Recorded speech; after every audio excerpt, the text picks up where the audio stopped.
Hello everybody and welcome to ZeldaSpeedRuns, broadcasting a link to the Past NMG Tournament 2021. We have the lower bracket round 1 for you today. It's robjbeasley versus Satan Spawn. Commentating for us we have Fricker22 and Blue. Say hello everybody. Hello everybody. Hello there.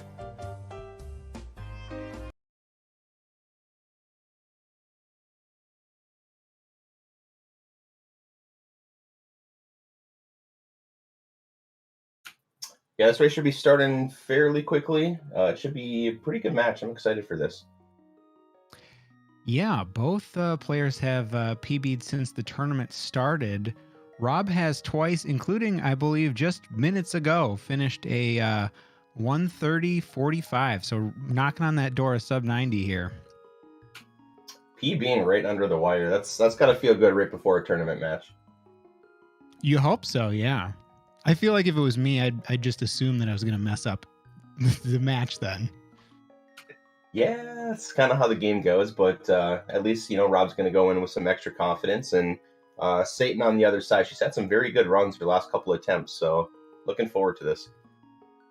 Yeah, and her PB is 136.52, and I think there's a lot of potential for more because her PB was in a tournament race, and she fell to Moldorm a couple times, I believe, and so she left the Light World like 2 minutes behind. So there's definitely some time to save there. Yeah, for sure. That was a super exciting PB race that she did, and her sum of best is just at a little over 132, so she definitely has a ton of potential in her runs.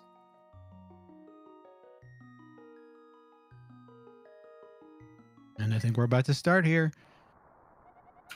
Oh, baby, let's go. Starting off with Link in bed, and the courageous uncle is going to save the world by himself. Just like he does. And it's probably for the best that he hurt his ankle or whatever happens in that first room, because, boy, there's a lot worse stuff coming up, and I don't think the uncle could have handled it, but you got to appreciate his bravery for sure. Yeah, he took some quite heavy fall damage there from that the bush hole. I'm not sure he even starts off with 3 hearts, you know? Yeah, it's definitely a question. He could have gone into the next room with the 2 guards, and then he fought bravely and just had to crawl to the previous room, and then Link came in, so... I always interpreted it as he just busted his ankle falling down that hole, but maybe he didn't because the hole's still covered, right? Yeah, that makes sense. So he'll give up his sword here to Link, and, we'll let the professionals take over. Yeah, Link's like, yeah, I'll take your sword and shield, and you can just sit there. We'll see you later. So very movement-based segment with some RNG reaction stuff in it, but a lot of this is just good, clean movement.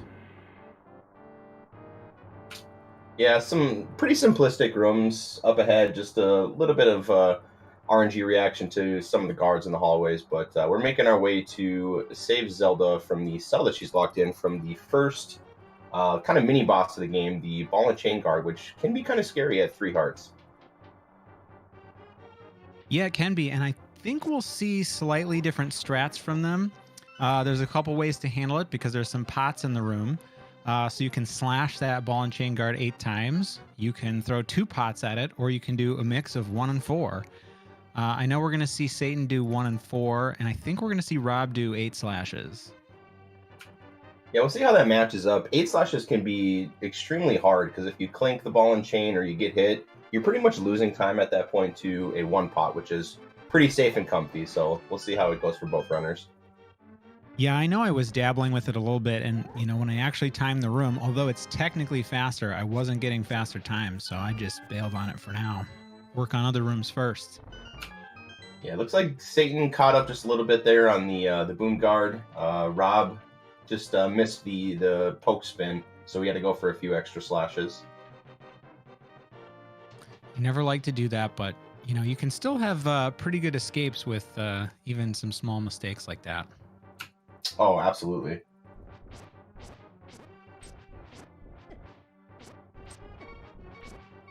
And it is looking dangerous for Rob, but he makes it out and pretty close big key grab times.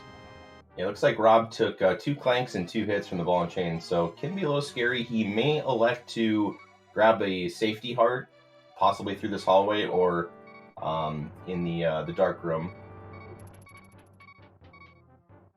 Yeah, and you would think in a race that would probably be something you'd want to do. Oh, absolutely. Especially the backside of Escape where, you can just get hit from a bunch of rats and bats that get in your way. So they only do a quarter heart of damage, so he's got to get hit a few times here, but they can definitely get in your way for sure. Yeah.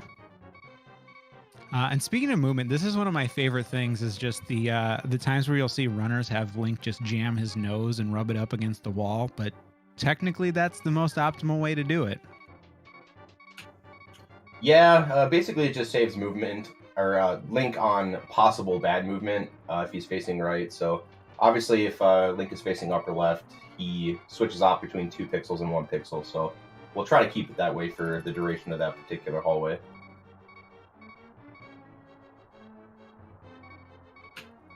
We got Rob on a half a heart. He's got to be pretty careful here, but luckily once he gets in the back of Sanctuary, the first room does have a safety heart that I would only assume he's going to elect to grab.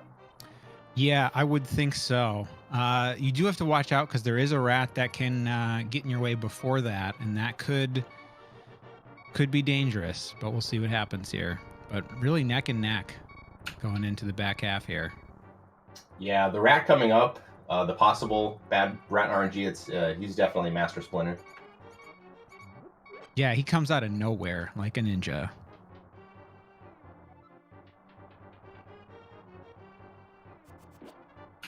Satan taking a snake bop.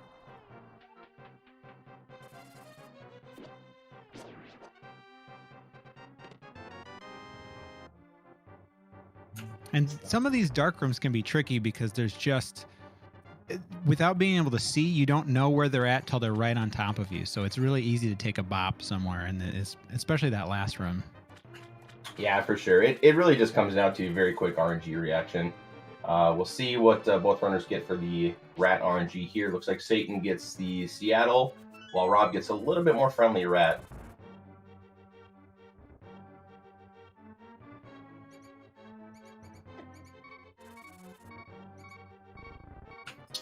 Luckily, once they get out of Escape, the Sanctuary Heart, which is the best safety in the game, will fully heal them and add an additional heart to their health. So,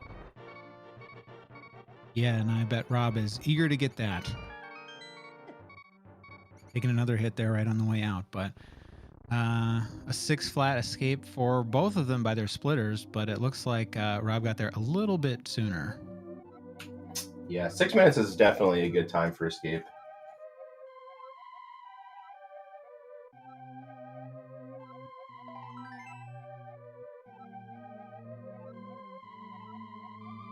This is such a long dialogue box. I have no idea what the priest is telling you at this point. That's a good question. I mean, I've forgotten a lot of the story since, God, I don't know how long it's been since I played the full thing in English. Yeah, I guess it doesn't matter. Let's just go fast. Yeah, let's go fast. But we'll stop for about 3 seconds to go get that heart, which is a very good thing to do in a tournament. There's not probably too many people in this entire tournament that are skipping that. I know there are people that are, but there's not too many. Yeah, especially in the tournament setting, getting that Sanctuary Heart is just, it comes in clutch so many times, especially like late Light World or early Dark World with King Helmasaur, so. Yeah, there's quite a few dangerous bosses, and only in late game are they starting to really do like 4 hearts where the 1 heart is maybe not going to make a difference. But I've certainly finished Ganon with a single heart remaining, so more than once. All right, both runners making their way through the Eastern Palace overworld and into our first Light World dungeon. Yeah, going past my favorite guard, the worst guard in Hyrule. You can walk and basically kiss him on the nose and he doesn't do anything.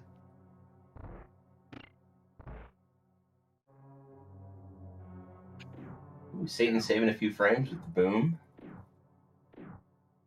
And we're going to see slightly different rupee routes from the 2 runners here. Rob is probably going to be searching for that 20, the red rupee drop in the prize pack, which should be the 4th drop. Well, Satan is going to grab the rupees from the back of Sahasrah's hut after this dungeon. Yeah, that's exactly how you pronounce his name. Yeah, I had to look it up, but I'm pretty sure that's correct. And it's just a bunch of noises. That works for me.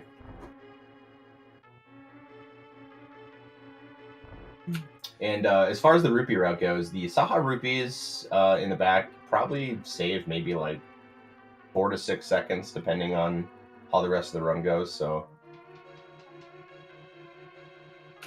and you get an extra 3 bombs. So, yeah, and that gives you a little bit of room for error in a tournament setting too, if something goes wrong.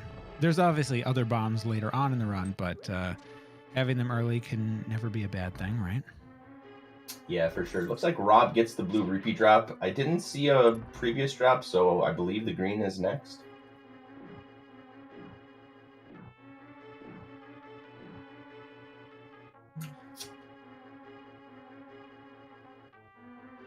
Rob coming up onto the big key room where instead of killing all the enemies, we'll just use our iframes to pick up the pot and then again to push that button. Surrounded by anti-fairies. Yeah, it can be a scary room, especially on low hearts too, where you think you're standing on the switch and you get hit and you didn't activate the switch, and then you got to go back and grab some more hearts. But both runners getting through that room very well.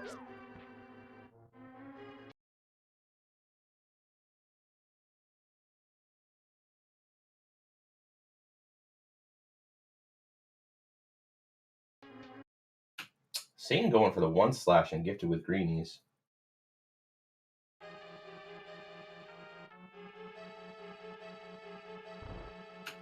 Like we may have lost Rob, or it's synchronizing at the moment.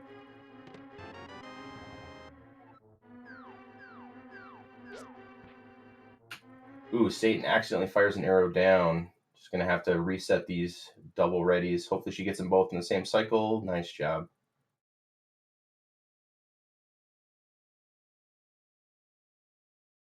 And we'll find our first dungeon boss here, the Armos Knights, which can definitely be a scripted battle. Oh, but before that, we have to kill these 2 Igors, and unfortunately, Satan having to do a 2 cycle on them didn't get them that first round because they do become invulnerable for a bit there.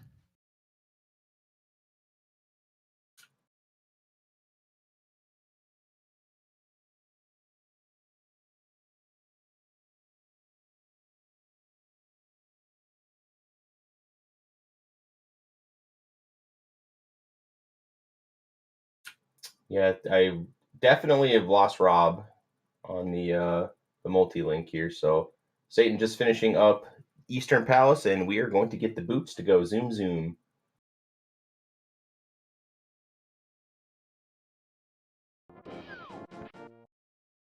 Yeah, I think Rob's stream may be entirely down at the moment, but everyone in the tournament is theoretically offline recording just in case.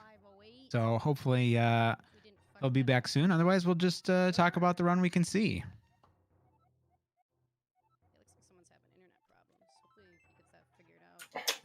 Even though Satan is getting the Saha rupees, she managed to get pretty rich in that dungeon with 38. Yeah, she definitely got the red rupee in her path. She's got all the monies.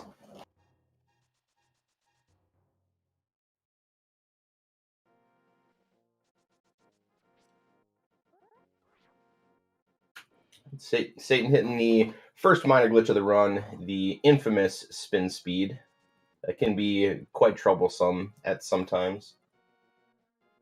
Yeah, it's nice when you hit it. I mean, you want to hit it every time, but it's very frustrating when you don't. You have to release your sword spin charge and then hit the dash button exactly 1 frame later. And that gives you the ability to sort of go dash speed in all directions without charging the dash as long as you touch a staircase. And we may see another one here. Actually, I don't think Satan does this one. No.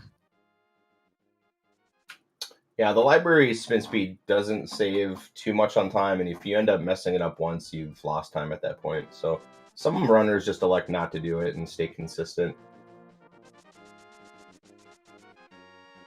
Consistency is always a time save.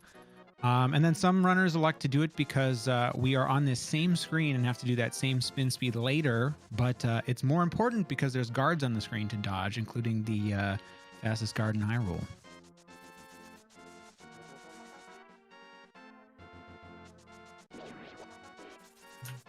All right, so now that we got the book, we are going to make our way to Desert Palace, which is the second dungeon of the run, and the book activates the dungeon gateway, if you will, to open up to allow us access. Yeah, now that we have Rob's stream back, we can see that out of Eastern, he was about 6 seconds ahead, it looks like. So still pretty close. Oh yeah, and this is the Landmo fight in this dungeon can definitely separate any two runners, so it's a very, very tough RNG boss.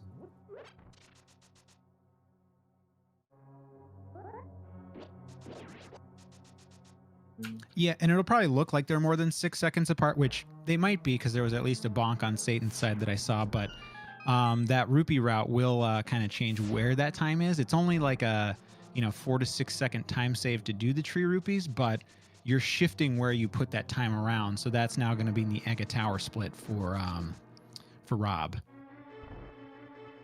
Yeah, for sure. And the Desert Palace dungeon's pretty straightforward. It's almost like an introductory to boots and long hallways and corridors. So we're just grabbing some keys and getting a couple of chests, and we're going to get the big key. It's a relatively short dungeon as well.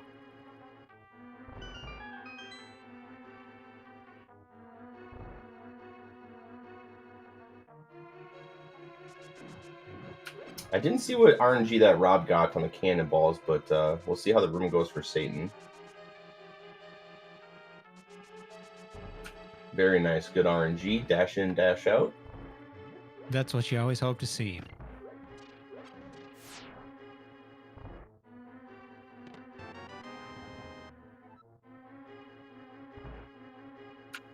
All right. Rob just picked up the Nintendo Power Glove.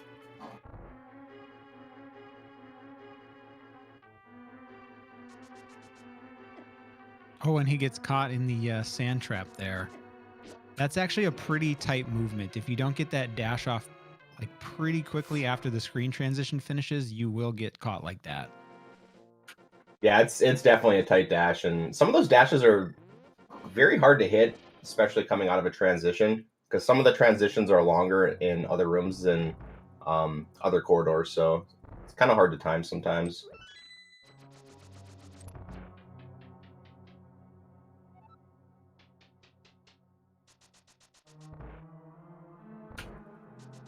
All right, Satan making her way into the second half of Desert Palace, while Rob is finishing up the Popo Genocide room. Going for the bottom dash very nicely. That's actually a newer technique that allows the Popos on the top to not have bad RNG because they have not loaded into the screen yet. So a lot of runners making a change to that. Yeah, I'm definitely a convert. As soon as I saw that, and I saw it in Blunt Bunny was doing a run review for, I think it was Moogle, and as soon as I saw that, I'm like, I'm in on this. Like, I don't want to have to deal with that bad RNG ever. And you basically don't, and it's super nice. So Rob entering the Landmo fight here. Yeah, you hope to get at least 2 in the first and 2 in the second, and then try to kill the third there. But obviously, a little bit of RNG we have to deal with. Rob shooting a little early on a couple of the Landmos.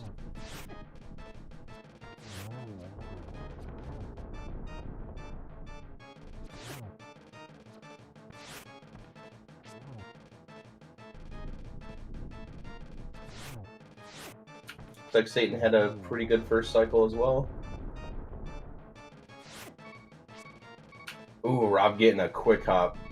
Yeah, and he's down to half hard, it looks like there. Ooh, and he takes the death to Landmo. Phase. Yeah, that last worm, once it's on the final phase, it's going to shoot out 8 rocks instead of 4, so you got to be very careful there. So it looks like Satan taking the lead on the Landmo death from Rob's side. Yeah, and it's It's definitely tough too because you come in stocked with arrows, but if you die and have to do it again, you don't have quite as many arrows, and arrows are in fact the fastest way to kill landmouse. So probably gonna not have a 3 or 4 cycle coming back in here either. Yeah, I would assume Rob's gonna like to take the landmo arrows on the top left pot. Yeah, it looks like it. So at least he'll go in with 11. Meanwhile, Satan makes her way out of Desert Palace, and she is going towards Lake Hylia to do the fake flippers minor glitch. Yeah, and this Lammo death is not certainly not an unrecoverable thing. Actually, in a race that Rob had with Kelpsy, she died in Lammo and came back to win the race. So anything can happen. There's a lot of game left. Oh, absolutely. Especially with Blue Ball RNG too. Oh, Satan taking the 2 crab hits. Oh no. Ouch, ouch. And that's that's rough going to Death Mountain too, which is where we're headed next, and it is very RNG unfriendly. There's pretty much no guarantee that you won't take damage on Death Mountain, even if you're a top player. Very nice and scary swim from Satan there, where the enemy or the Zora portal went on top of the warp portal. That's always scary. Right, since we're tricking the game, we don't have the flippers yet, but by screen transitioning before it checks to see if we had the flippers, we're allowed to swim for that screen. But if you take damage, it doesn't really know what to do with you, and it soft locks the game. In a regular run for the leaderboards, you just have to reset. In this race, if that were to happen, you can actually save and quit, which is not normally allowed. I think Rob took a Sandman hit dashing outside of Desert there, so he's down a heart. Hopefully if Satan can rescue the old man, she'll at least have the spawn point, just in case she takes a couple of unwanted cabbages. Yeah, and she might even elect to go in and get healed from him, or just risk Death Mountain and try a Death Warp at the bottom of Hera. Oh yeah, she's going for old man kisses. Can't go wrong. He's benevolent, for sure.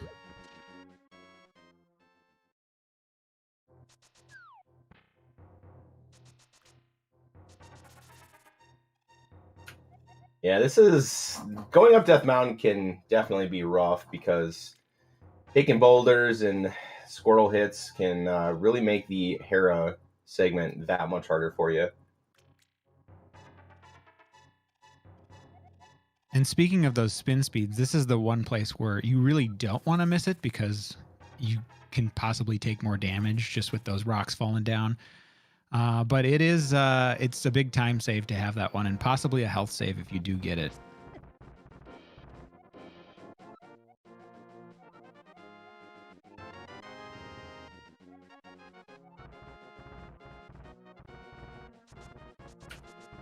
Satan just entering Tower of Hera, while Rob begins to climb the mountain and avoid the cabbages.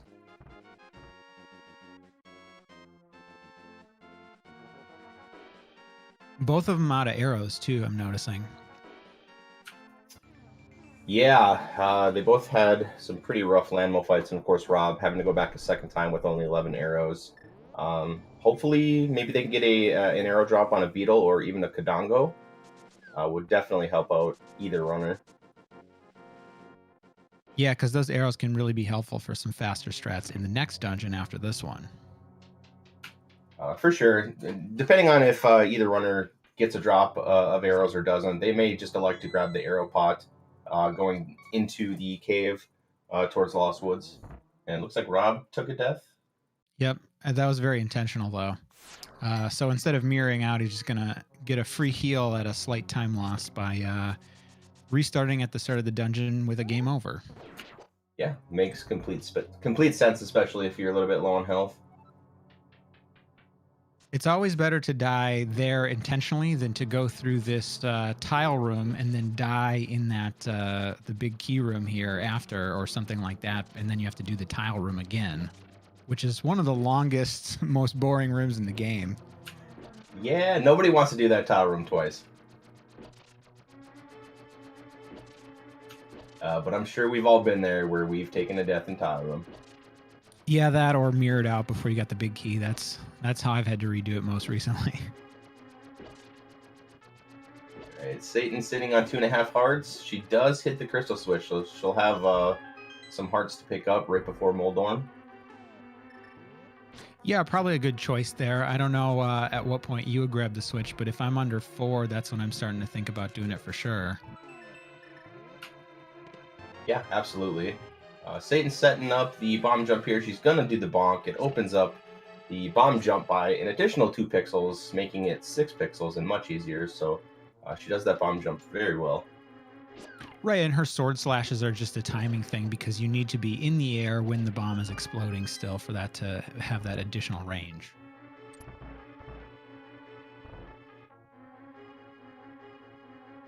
All right, Satan headed to Moldorm. Let's cross our fingers. While Rob is headed to the petting zoo to get his Moon Pearl. Yeah, and he skipped that switch. He's on a more stable 4 hearts and probably wants to make up some time here after the stuff that just went down earlier in this split and the last split. And so he'll have a slightly different setup to the bomb jump there where he'll plant it first and then kind of sword spin just so he can get on that last pixel. Satan taking a fall from Moldorm, unfortunately. Gives Rob a little bit leeway to catch up here. Yeah, that pretty much puts them almost even again.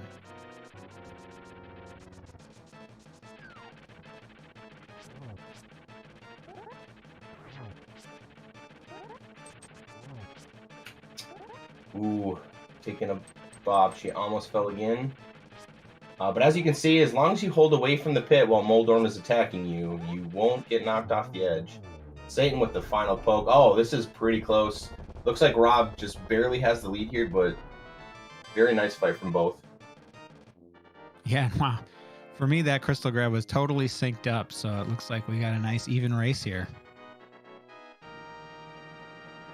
And as a reminder, Rob still has to pull a couple trees while Satan can just dash her way by.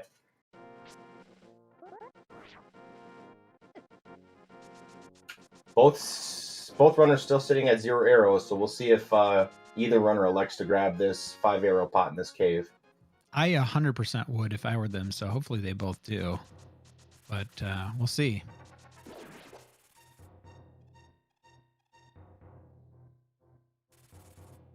Yeah, it looks like they both do. Very good choice.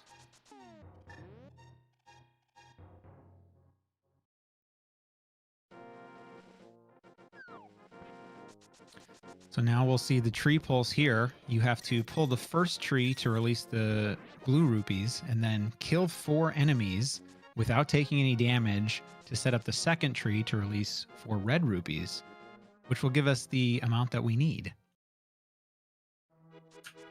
Looks like Rob got the additional arrow drop on the crow and he decided to go back for it, so definitely a good call. Yeah, if you're going to shoot that crow, there is a risk that it'll drop those arrows out of your way sometimes with the way that it works out with the prize pack at this point in the game, but probably worth it with such low arrows here. Oh, absolutely.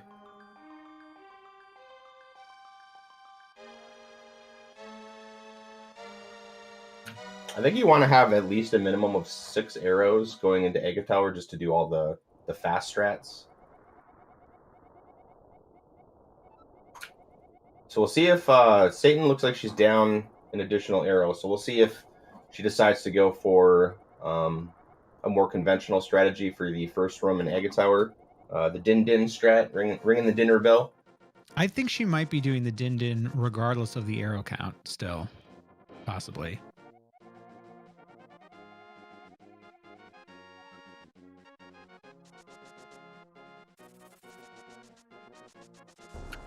It's like Rob missed the bird dash, so he may have to... Oh, he doesn't have beams either. Oh, yeah, and that's not what you hope for. So he's going to go kill this crow.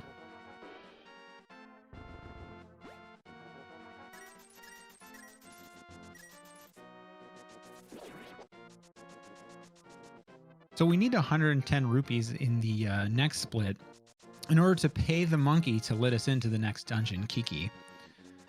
And that's one of the big things about the early rupee routing here, because there's plenty of places where you can get big chunks of money in the game. But we need those, and we need those before we have access to a lot of spots.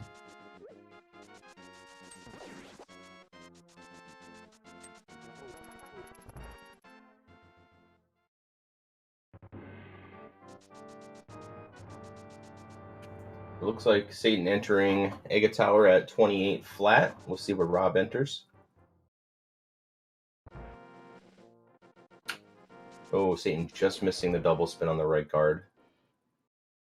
It looks like it's about 16 seconds or so separation between the two runners at this point. Yeah, and that could easily be changed by blue balls, and obviously there's still a lot of game and execution left, so pretty close. If you're only 16 seconds apart going into Ega Tower, that's really close. And we're seeing Rob do the dash strats there in that room, and that is to preserve our fairy for Turtle Rock. Those two guards are in the same prize pack that gives out the fairy as the second drop, and we want that drop to not happen until we get to Turtle Rock. So we dash kill those guards, and by dash killing them, they drop nothing. I didn't see Rob's side of the screen when he was in Lost Woods, but did he pick up the mushroom? Yeah, they both grab mushroom, but I think the difference we're going to see is I believe Rob has been doing fake powder. I looked at some of his runs recently, and that's what he's been doing lately. So I think we're going to see that again. Satan taking an unfortunate fall in this room, which is pretty hefty for time loss just because it takes the camera so long to scroll back. She also does have to be a little careful sitting at 2.5 hearts.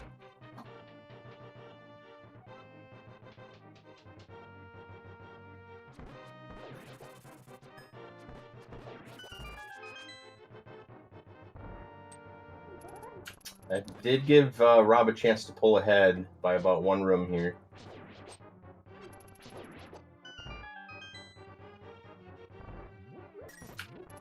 Very nice strategy from Satan. She gets through that room flawlessly.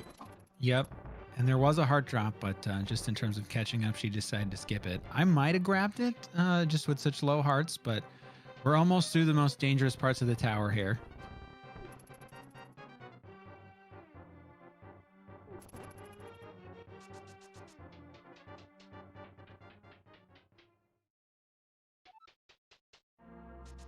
Yeah, very, very close matchup so far.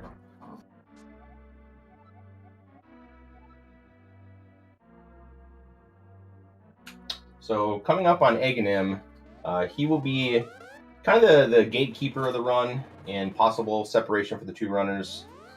Basically, you have to hit him 6 times, and he has a interesting pattern where he shoots out an energy ball for the first go, which you have to reflect back at him to damage him. And then the next few turns is a 50-50 if he will shoot out an energy ball or a blue ball. So if the runners do end up getting blue balls, it is a 6-second time loss. Right, and then if you get enough for him to have an additional lightning cycle, that's about another 6 seconds for each set of those. So it can start to add up. There's a lot of RNG in this run, but this is probably the most frustrating part because even though you might get bad RNG a lot of other places, this is one of the few places where you have no control over it. There's nothing that you can do to outplay it or mitigate it really at all. Sounds like a cool boss for a speedrun. I'm sure the programmers thought of us when they decided to do that. So it looks like Rob has hit 3 blue balls, and I believe Satan only has 1 at this point. So Satan getting out of the fight first with 1 blue ball, while Rob takes his 4th, unfortunately. Yeah, that's going to be a little bit of a difference for them, and we'll see how many he ends up with in total and how much of a difference that does make here.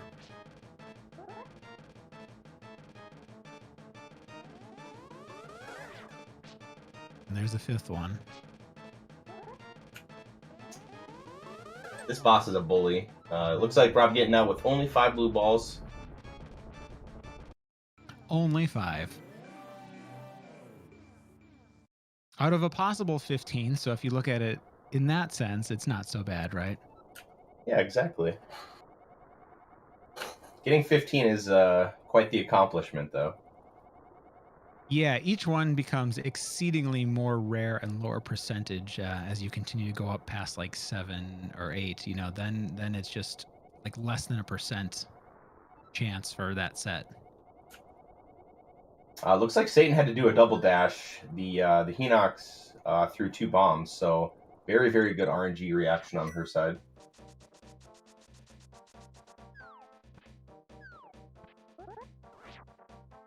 Yeah, that's just one of the million little things you got to look out for on all of the screens. You know, over 500 screens in this speed run, and you just have to constantly keep an eye out for little things like that where, you know, 1 out of 40 times something silly happens. Satan had really bad Moblin RNG, and she almost got through it, but she got hit. Luckily, she has some extra rupees. Yeah, that was really rough RNG. Most of the time, they're a lot nicer to you than that. And that actually happened to her last night when she was doing a practice no reset, too. Yeah, she had the right idea for the bad RNG, but unfortunately, she was holding angle up left to align with the Ropa, and she did a diagonal boom and didn't hit the Ropa, so she unfortunately got hit and lost Kiki and had to repay him. Yeah, and it's tough to react properly to those RNGs that are not that common until you've done that room and seen, you know, the more rare RNGs tons and tons of times where you just have it on autopilot. Yeah, for sure.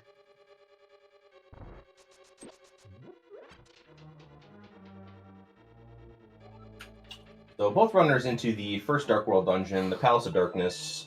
It's quite interesting on the routing for the first half of this dungeon. Basically, we're getting a bunch of keys, and we're grabbing some bombs, and we continuously mirror. It's a little bit faster to route the dungeon that way, and we get to the regeneration of bombs in the pots. So basically, Palace of Darkness is kind of our way of getting almost all the bombs that we need for the rest of the run.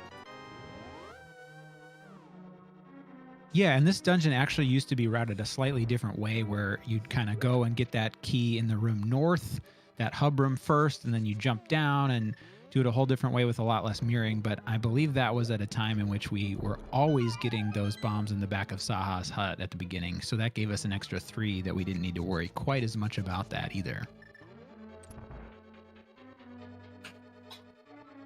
All right, so Satan is going to be the first one to hit the hammer jump.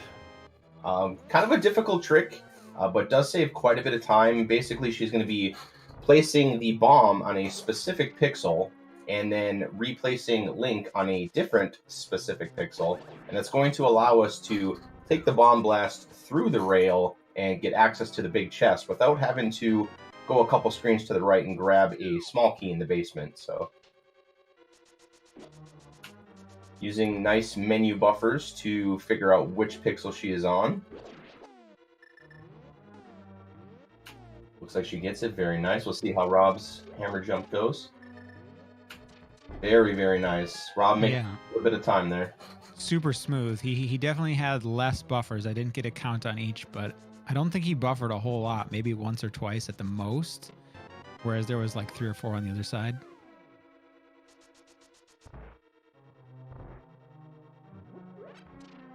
The big difference between the two runners at this point is Satan's health is down very, very low at this point. She is going to get 3 hearts, but it's not going to put her at full health for beams, which will lose her a little bit of time in some upcoming rooms, and it's going to make her, or force her to use a couple extra menus. Yeah, and I mean, although it's slower to not have sword beams in the basement, I think a big worry too is just that Helmasaur is a pretty dangerous boss at this point. You don't have a lot of hearts. Each hit from Helmasaur does 2 hearts of damage. So if that goes, you know, a couple mistakes in that fight, and it could go south really quickly if you're not, you know, near full health.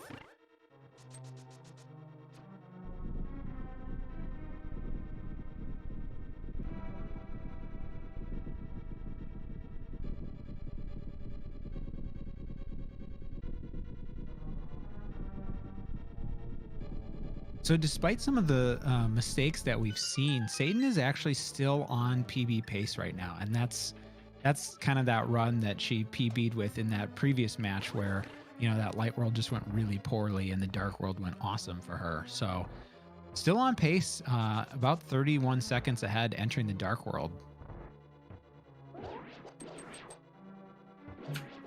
Rob having a little bit of a turtle party. Ooh, Satan taking an unfortunate hit. It's going to be 1 less hit that she can take from King Helmasaur. Ooh, and another bop from the turtles. Yeah, so that's going to have to be a real safe Helmasaur fight. Yeah, she can only take 1 hit. Which is never guaranteed with the RNG. So on Rob's side, we're going to see him do spin speed Helma. So doing that same minor glitch and getting into the spin speed state, extend the hammer hitbox into the dash state sword hitbox so we can have a little bit of a safe breathing room. Satan is not going to elect to do that strat. Looks like Rob's taking it a little safe. Makes sense on this boss. Yeah, definitely. And so he's in dangerous space too here. Oh no! Dies. Rob taking a tail swipe in the corner. Satan pulling ahead again, finishing out King Helmasaur with low health. Yeah, King Helmasaur can definitely be a bully. And in most runs where you have to refight King Helmasaur, it goes so much better the second time. Isn't that how it always goes? Everything is always like that. If you mess up a room and you go immediately open the practice hack and do it, you always do it perfectly, right? And you practice stuff and it goes perfectly, and then it goes wrong in a run until you stop practicing it. You know, it's just this weird thing. That's just how it goes. Yeah.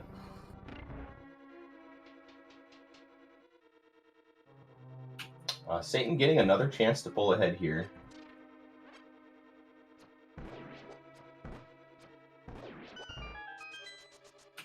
Yeah, this is a pretty tough death to take, because you got to go all the way back through the Palace of Darkness, all the way through the basement again, and kill the turtles until you can get back to King Helmasaur. Yeah, it definitely loses a lot of time, unfortunately.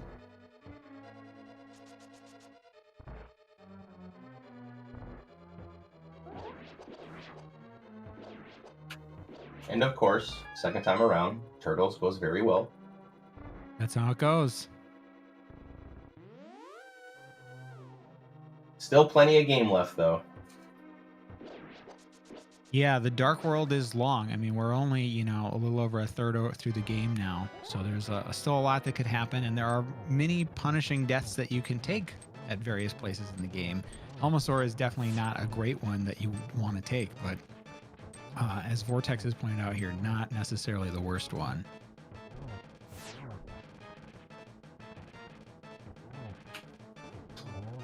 And Rob having a very good Helmasaur, damageless, second time around.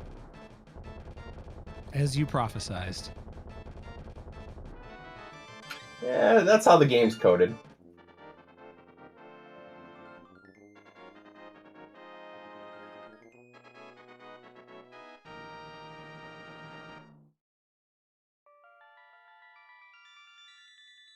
So it looks like Satan actually fixing her position to get the quick warp, but gets the illustrious 2 dig there. For anybody that doesn't know, quick warps, there are 2 pixels for every, oh geez, I'm forgetting 6 or 8. But what they do is, depending on where the camera is, they can allow you to get a quicker warp time. That's, thank you, Greenham, a quicker warp time that saves about 34 frames, so just a little over a half a second. Yeah, we're talking about horizontal pixels. Your vertical position with link doesn't matter with those, right? Correct. So with most of these, and they occur every time that you switch between the dark and the light world, whether you're mirroring or taking a warp that exists already or whatever, or going through the gate, the castle gate after you've beat Aghanim, all of those have them. And Rob going through the pod overworld does take a lottery hit from Europa, which is quite unfortunate. But once again, we might see a little routing diversions here, as Satan likes to grab the bottle and net, which I don't believe Rob will. Yeah, Rob in his other races and his just non-race runs that he's been doing, from what I've seen and looked up last night, has been just doing fake powder. No bottle, no net, no full powder, no gold and silvers. And we're going to see Satan get a bottle, the powder, and the gold and silvers all here. I would say that's approximately like a minute and 20 seconds that Rob will save just on not picking up some of those elected safeties that Satan is getting. Yeah, right here in this split. I think the gold and silvers will also make a difference more than that later, right? Correct. Oh, that's right. Satan does all of her chores on this split. Yeah, so we'll see a bit of a difference here with that too. Which likely means we won't see them converge until probably Turtle Rock. Right. Yeah, definitely that would be where they would converge again. Rob is probably, based on what I've seen, going to get Ether and Ice Rod in the Mire split. But then he will go straight to Turtle Rock, whereas we will take a detour on Satan's side to get gold and silvers, and we'll do the dungeons in slightly different order, switching up the order of Mire and Swamp.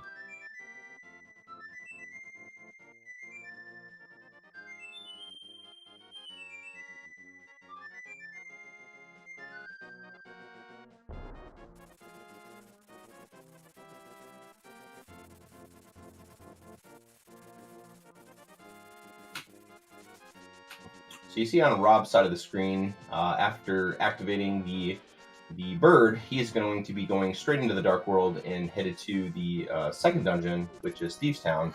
And ultimately, that's the fourth dungeon that the game is designed to have you do. But we do it a little out of order, basically to get the upgraded glove a little bit early, so we can access the dwarf and get a upgraded sword, which will make some of the later Dark World dungeons much easier.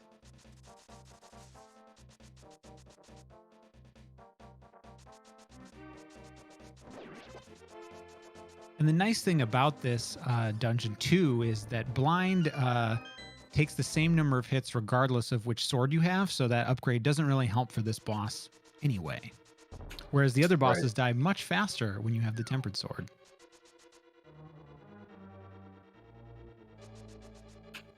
Which only costs an expensive 10 rupees, by the way. It's the deal. It's the best deal in the entire game. Well, you did save him, right? So he's got to cut you a deal. That's true. He was doomed to life as a frog otherwise. All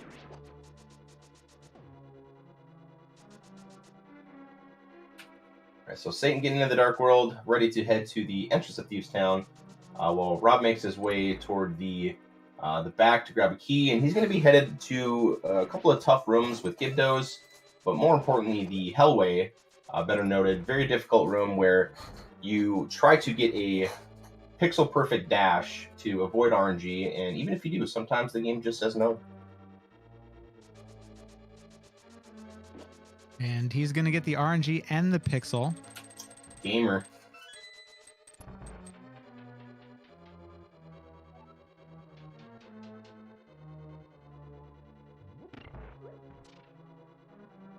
And that does make that Hellway room look really easy, but if you don't get that, it's much harder to deal with, and things can go really wrong in it.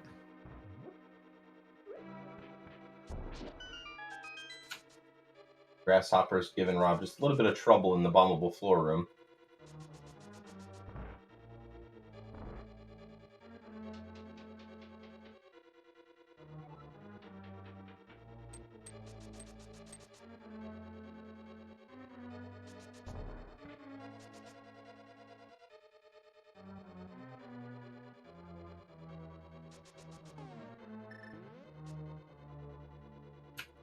And Satan taking the Hellway just a little bit slower, but getting through it. Yep, didn't hit the pixel, and you know, as long as you get through to the other side, it's still good. That's what you hope for if you don't get the pixels, to get through to the other side without taking a ton of damage. It's like Rob electing to grab a safety heart in the prison room. Ooh, Satan's got to be very, very careful. Oh, Ooh. She took a hit from the hoppers in the doorway. That can happen. Now the floor is open. I don't know what happens with that when the floor is open and you die. Is the floor still open? I believe the floor's still open, but yeah, you still have to go save the maiden. Sure, but at least you don't have to go back to the attic. Yeah, she shouldn't have to go back to the attic. She should just go right to save blind.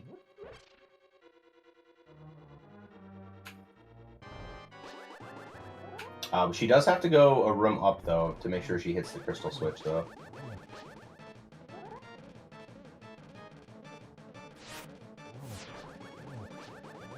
So Rob on the other side is on blind, which is known as a scripted fight. I mean, in some senses, more than this boss is a scripted fight, but if you do it correctly, all the stuff will happen the exact same way every time. But that's not always easy to do, but he does it very nicely over there.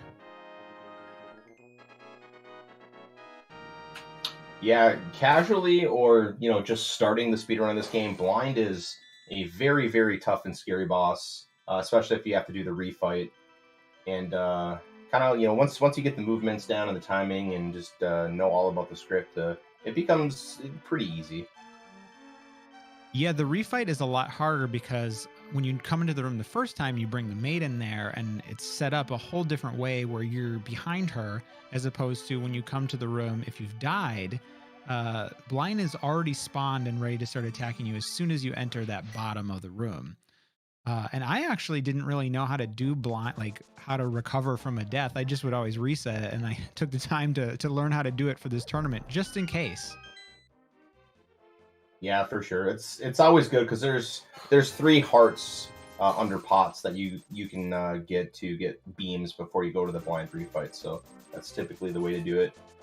Yeah, not only does that give you more health, but it having the beams allows you to get a couple hits in right away from the bottom of the screen without having to deal with quite as much. All right, Satan making her way to the blind fight while Rob is getting the tempered sword.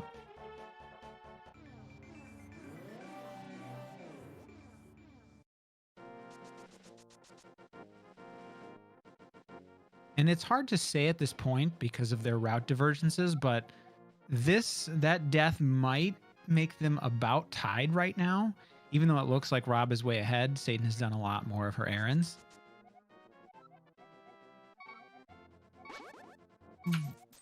Yeah, it's definitely possible. It's very, very tough to tell where the runners are right now.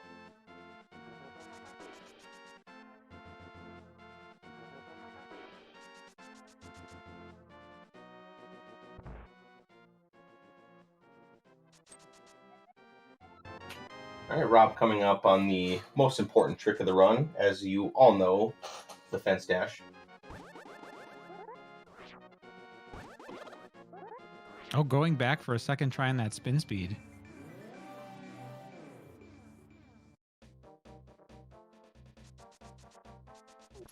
Oh, and he'll bail out of the fence dash. Didn't think he had it. Yeah, it didn't look like he had it. It's basically just a left and A press, moving 1 pixel to the left. But it looks like he didn't get it, so it was a good bail from him instead of taking the bonk.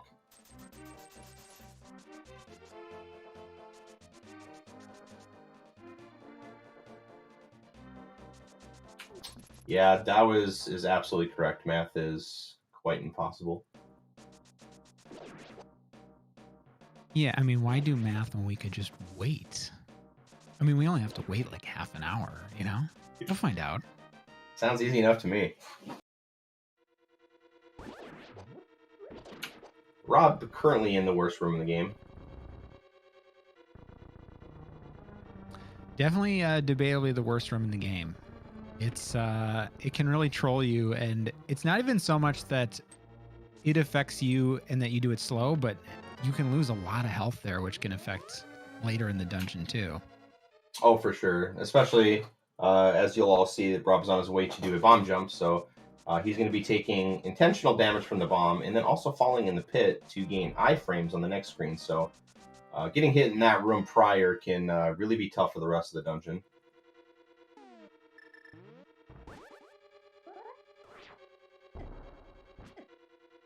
Ooh, taking an extra Moldorm hit too. And he'll elect to save that heart by bonking across and doing the slightly slower way of doing the room.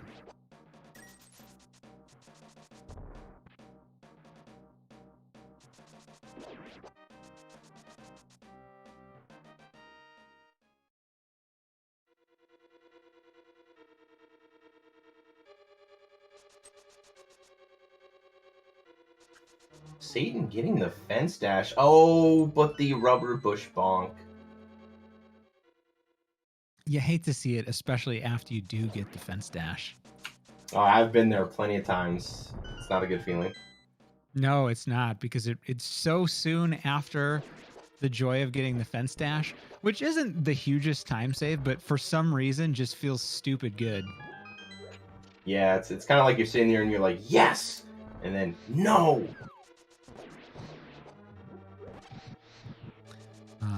Mummy Hallway, also a pretty tough room, and Rob will rod dash out of that room.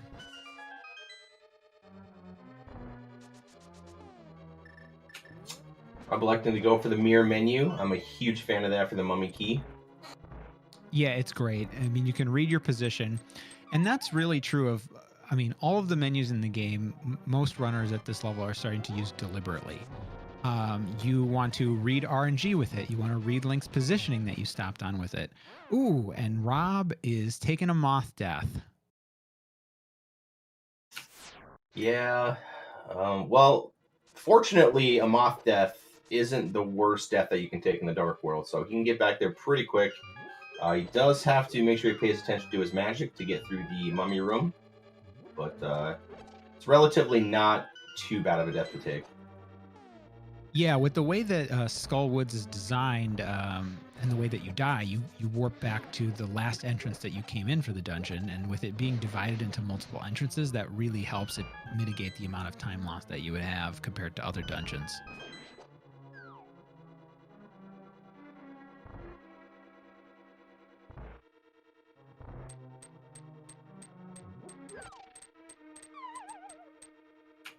All right, Rob coming up on the refight for Moth. Hopefully this is a little bit better. It usually does go better the second time, doesn't it? And there you have it. Sure does. Yeah, Moth can be a very difficult fight. Basically, you can't hit Moth into the spikes because the spike damage overrides the sword damage. So when Moth just decides to chill at the top, it can be very frustrating. Yeah, and the longer that fight goes on, the more dangerous it gets. There's more spikes going around. You can kind of control Moth a little bit, even if Moth is on the spikes, because his attack, her attack, is on a timer. And so as long as you're batting the Moth, you can reset that. Satan nearly escaping a hand pickup. Or I should say a wall master. Yeah, those are a very trolly enemy. I mean, normally we're getting through it on a fast cycle where it's not a problem. And speaking of problems, there are none on her side for Moth, so that's good to see. She almost definitely has the lead right now, even though it looks like she's a little bit behind, again, because of that slight routing difference for now.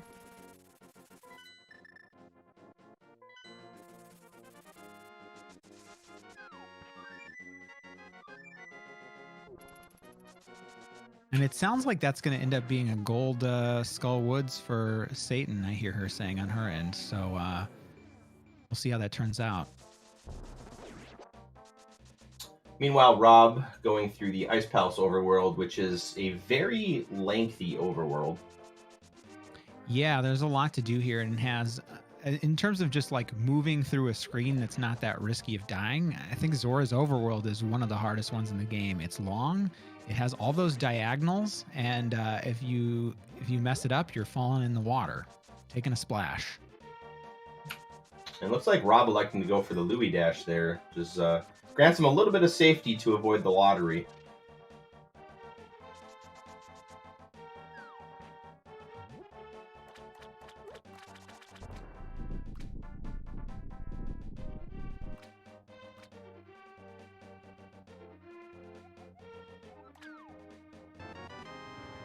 And we take that bonk in the catfish cutscene, which I used to think was just a swag thing like chest turns, but that's setting up one of those quick warps. Where you land is the horizontal pixel that you need to be on, so as long as you just press up, you get that free time save.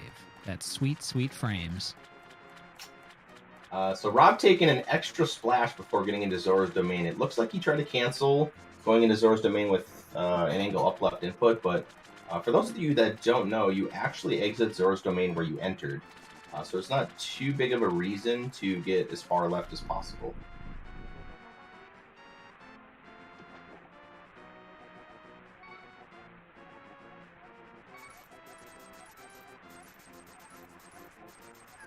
And then we get the finger webs, the flippers, the most expensive item in the game, and the main reason we need rupees throughout this run.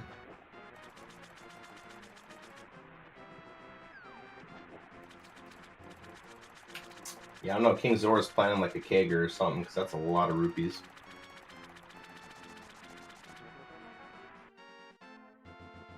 He's got an empire to run.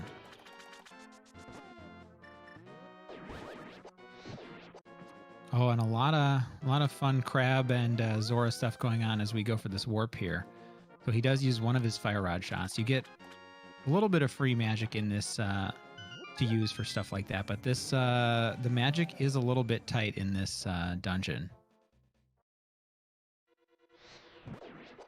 And the reason for that is the boss, if we don't get half magic, which neither runner did, because that is slower overall, you need to have full magic going into the boss because you need every little bit of it to beat the boss.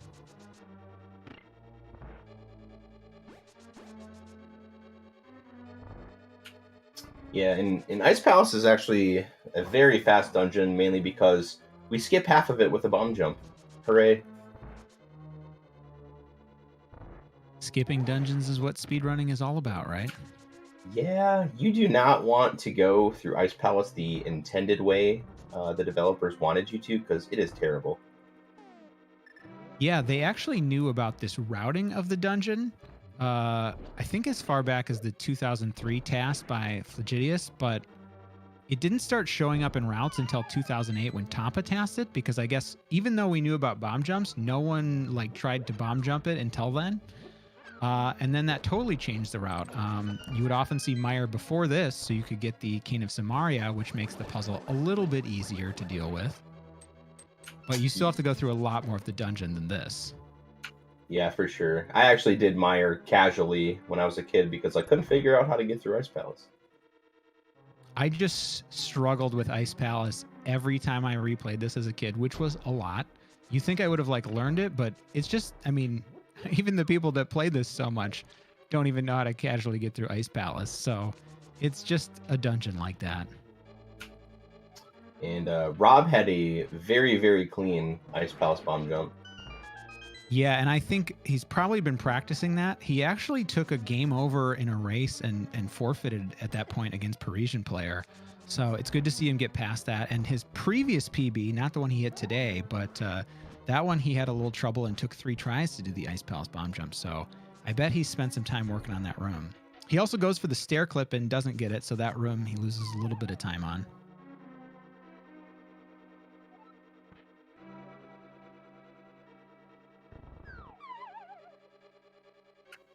Looks like Satan also had a very clean bomb jump.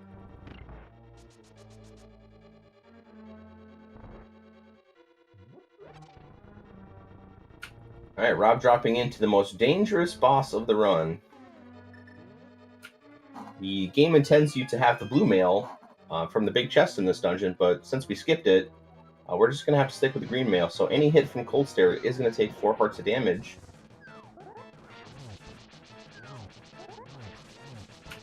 And the one spin. Very, very nicely done by Rob.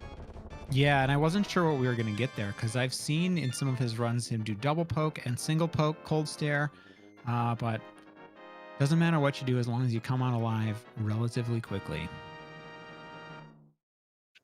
Yeah, surprisingly enough, the one poke and the spin is very, very consistent and not terribly hard to learn. I actually have more trouble trying to do the 6 slash than anything else.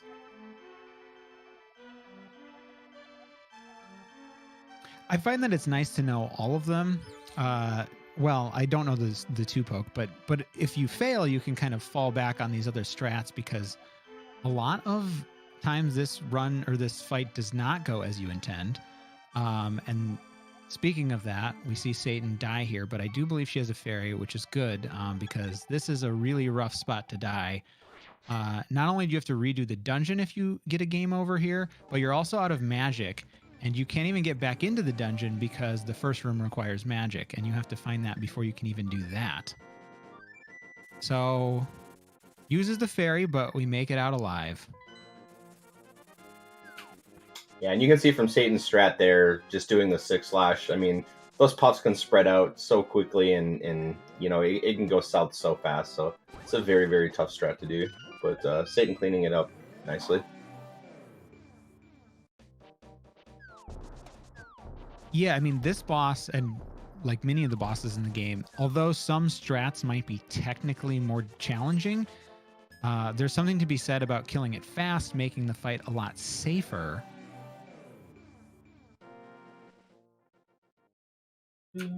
Rob electing to mirror a little bit early, and because he did that, he actually got the quick warp pixel there. So let's see if he also goes for the quick warp on the way out.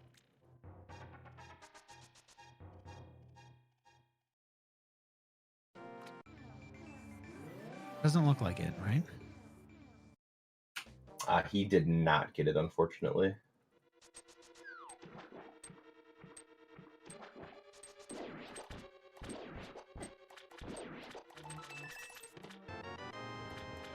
The Phelps are being bullies in the first room for Rob.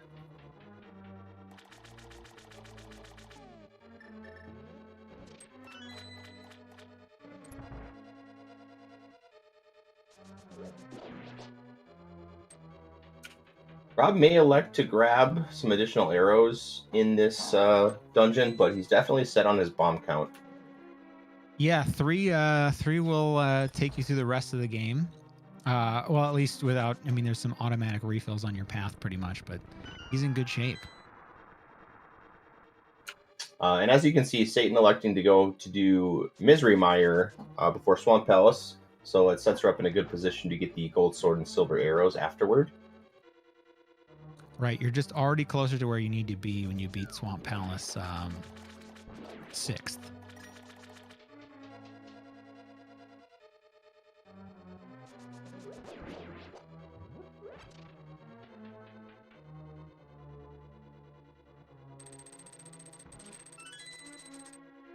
And the firebar RNG not being nice on Satan's side over there, it always has a chance to be in that little walkway that you want to dash through, and sometimes you just take a hit.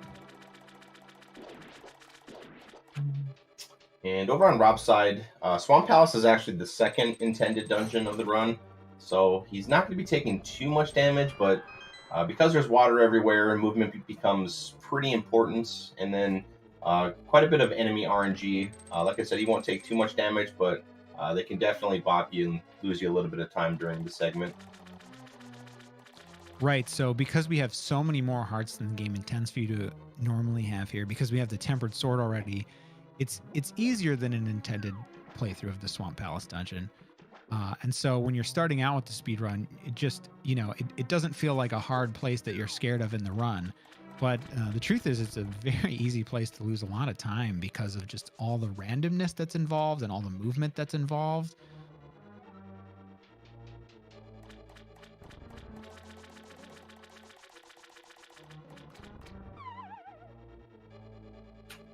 And also on Satan's side too, doing Misery Mire a little bit early just can be a little scary because it's intended to take quite a bit of damage to kill the boss. Luckily she has powder, but it can be a very scary boss, especially with one less heart. We will probably see Rob fake powder before Vitreous. That's what I've seen in his runs too. And it's one of the few spots that fake powder is actually really good because you're almost out of magic already and it requires you to be out of magic.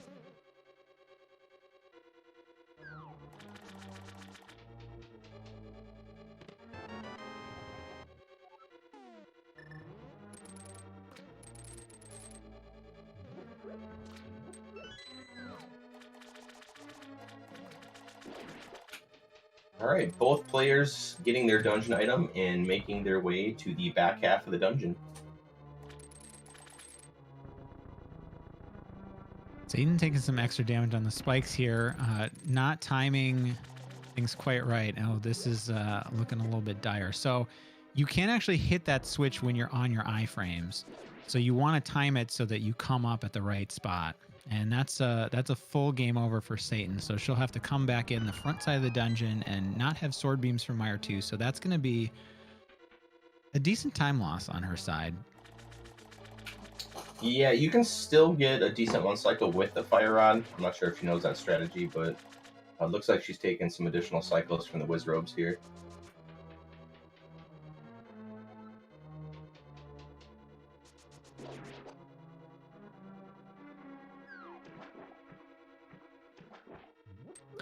And we'll see Rob coming up on Argus, the boss of Swamp Palace on the left side here. I think he's just going to sword swipe it. We're not going to see any really fancy tech, but having the tempered sword makes it a lot easier. These die in a single slash instead of 2 slashes, which makes it a lot faster to do.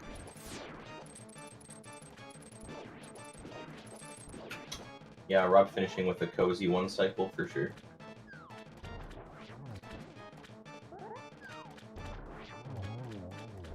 And one of the things about dying in a dungeon that we're kind of seeing on the other side here is if you haven't died that way before, you can kind of get a little bit thrown off as to how to route it, because crystal pegs can be in different positions and stuff like that. And, you know, that is what happened over there where, you know, Satan went to that room and the crystal pegs were up blocking the path that you expected to take.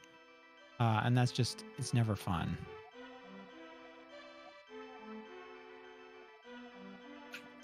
Yeah.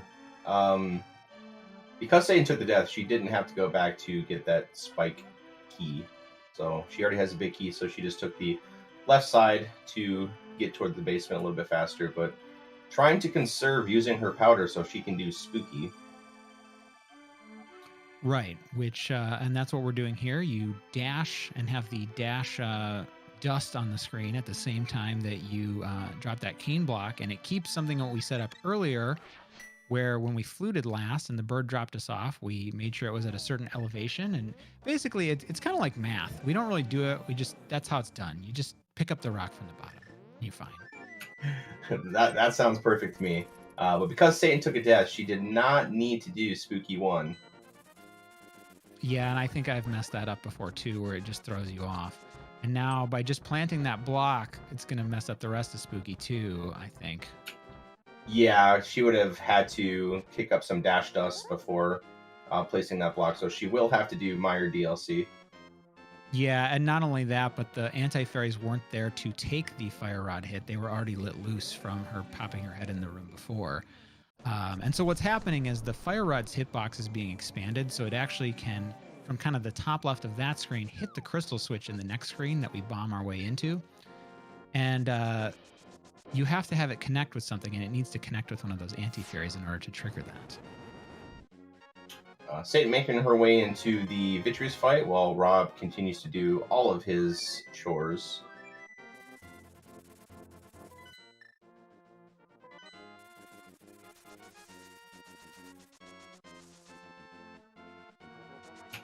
Satan going into the acid pool to intentionally take damage on this fight, so she acquires iframes, which then she can sneak within those eyeballs there that damage you and release a spin.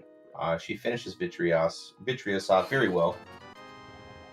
Right, and so the acid only does 1 heart of damage every time you get hit, whereas the eyeballs do 4 hearts of damage to Link. And so just by getting close and being able to sword spin a lot of them all at once, it makes it quite a bit faster. It just means that you have to play it safe with where you get hit.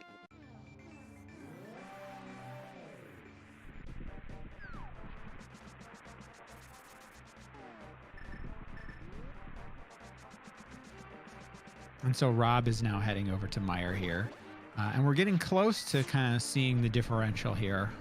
Probably 1 more dungeon for each, and then getting, it's really the time that we get into Turtle Rock that we'll know for sure quite what the difference is.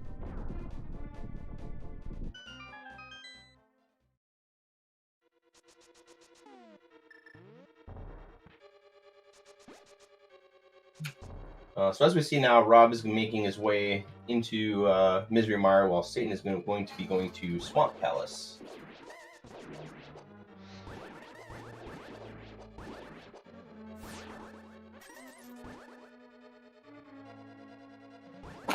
Rob having a little bit of trouble with the last Wizrobe in that room.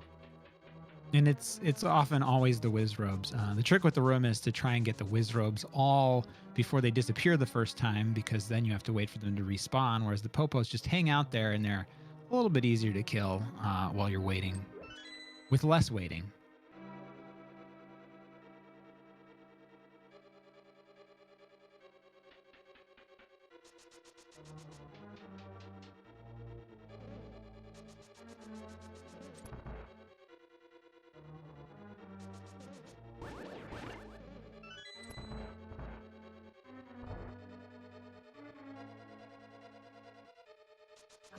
It looks like Rob getting bad slug RNG, but handles it very well. Doesn't need any more bombs, so he elects not to grab that drop.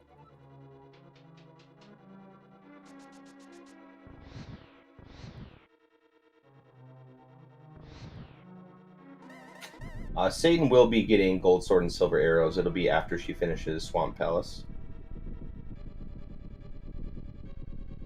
Yeah, I don't believe that we'll see Rob get those items.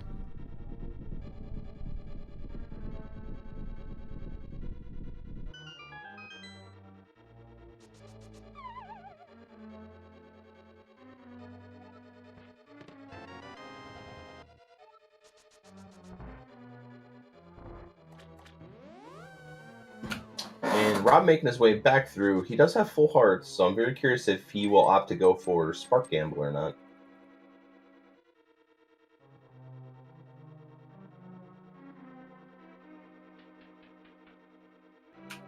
So it looks like he's just going to take a safe route. Yeah, and he might always do that. I'm not sure. I don't go for it. Yeah, completely understandable, especially seeing how you have to take all the spike damage to get this last key and then take all the acid pool damage from Vitreous, so...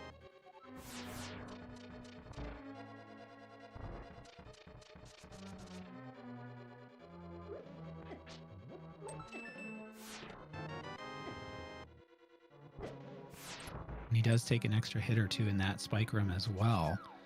Very dangerous room. He should be okay, especially if he plans to fake powder right before the Vitreous fight. Right, that's definitely an option. However, with his hearts the way that they are right now, if you get there without taking any more damage, maybe you'd elect to skip it and try and make up some time. I don't know if he's watching where Satan's at in this race or not. But if you're not, you might feel like you're behind with all the deaths that you've already taken. Oh, You might absolutely. have to make up time. Do you watch while you race? Do you watch and see where the other person's at? It depends on the race, but the last tournament race that I did versus Yoho, I did not watch the restream. I just kind of wanted to, play the game, have fun, and just be able to concentrate without any distractions.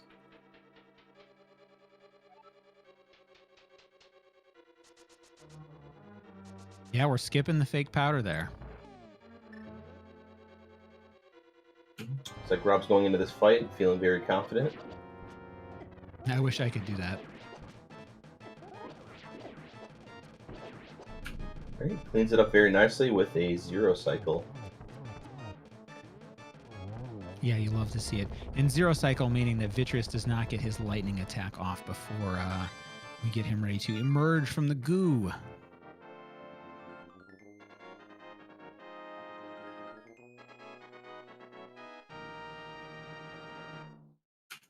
That is the very same ooze that was in the Ninja Turtles movie.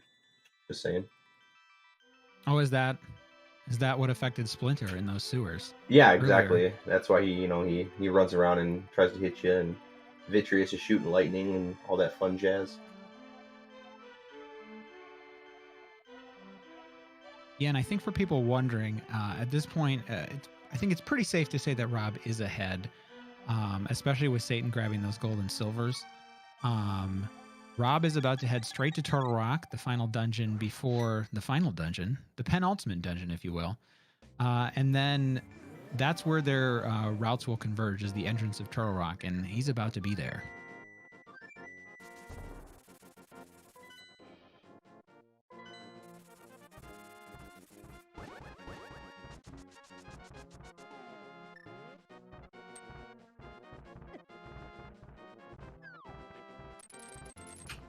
Yeah, this Turtle Rock overworld is so hard to get through, especially without trying to get hit. Yeah, Death Mountain is trolly every time you go, but this is the most Death Mountain and the most dead rocks we have to deal with. And the problem with the dead rocks is they turn to stone, and there's not much you can do about it other than wait, or in some instances, screen transition or move away. Because if they block your path, you're waiting. I want to know who designed that enemy. I want to have words. That's just because you speedrun the game. I actually think it's a pretty good troll. You have this mountain that rains cabbages that hit you down, and then you lock people in place. I think it's pretty good. It's not fun, but I can appreciate the troll of it. Satan having a little bit of trouble with the last puff, but she gets it.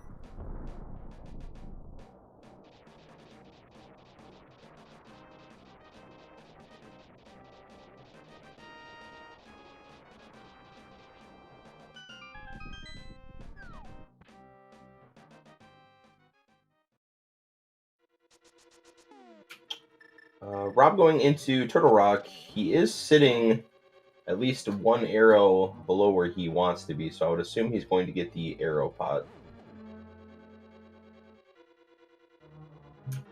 He will need 18 arrows coming up in Ganes Tower for the Armos refight. Yeah, and there's plenty of spots that you can get those arrows between then and now. And if you come out with a ton extra, you can maybe skip that one chest afterwards, so it's not too big of a deal. And I know Rob did conserve his fairy drop in Egg Tower, so that should be coming. Oh, taking an unfortunate hit from the roller there. Yeah, that's tough. I find that that's just a very tough room to do correctly. You have to have extremely good movement to do that. Yeah, definitely good movement and timing, so the room can be pretty difficult. But I think Rob is just trying to bank on either a heart or a fairy drop on this pokey. He does get the heart elect for it. Oh. Interesting chain chomp. Yeah. Chomp's not being too nice to him. Chomps, you're in the wrong game. He managed to get through damageless and still has the fairy coming up, though. All right, on Satan's side, she does have the super bomb, so she's going to make her way to the pyramid and get her gold sword and silver arrows before she heads to Turtle Rock.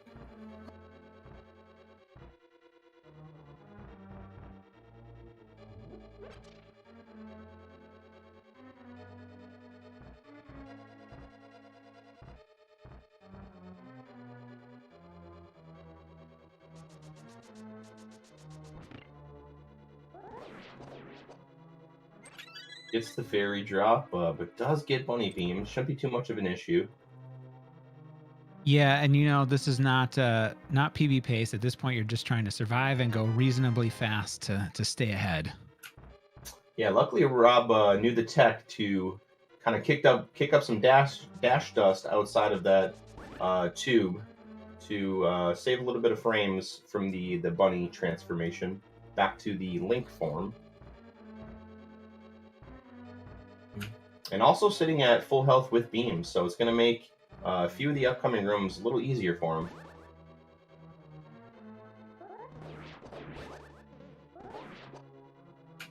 Oh, just missing the double spin on the last pokey.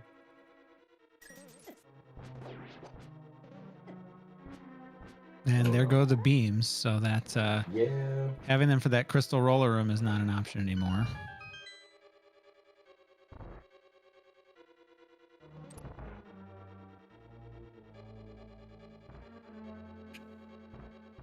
Didn't having a little trouble getting through the overworld.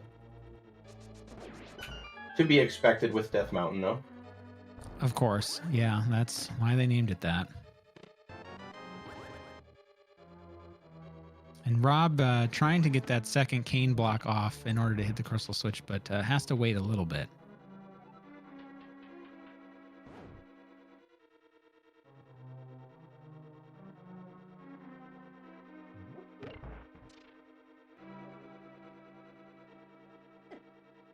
Looks like Satan getting squirrel blocked. Yeah, there it is. Not the best thing to see. That's one of the easiest, like, or the least time loss ones, though, because you can reset that by going to the left there.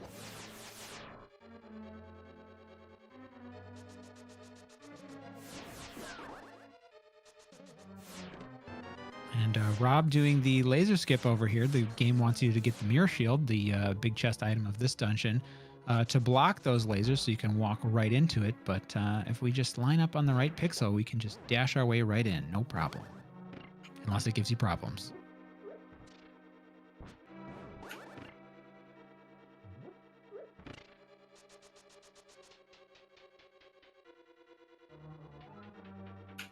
All right, Rob making his way to the Trinex fight. Basically, have to use both the Fire Rod and the Ice Rod on the opposing Dragon Head. And this is somewhere where we'll see a little bit of a strat difference between the two of them. He's going to go in from the back and also has the Tempered Sword, which can keep things a little cleaner potentially, although has to go back for that one extra hit on the Firehead.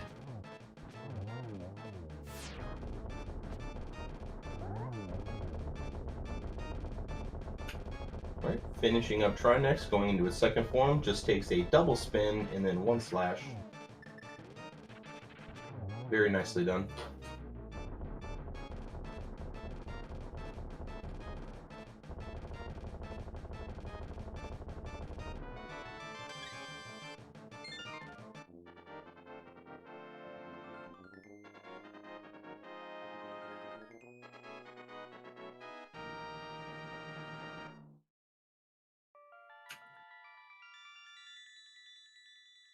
We'll see how Chain Chomps behave for Satan. Yeah, and she just got the fairy drop there. Oh, and takes a hit from the Chomps. Bullies as usual. She did place that block a little low. That one was a little high.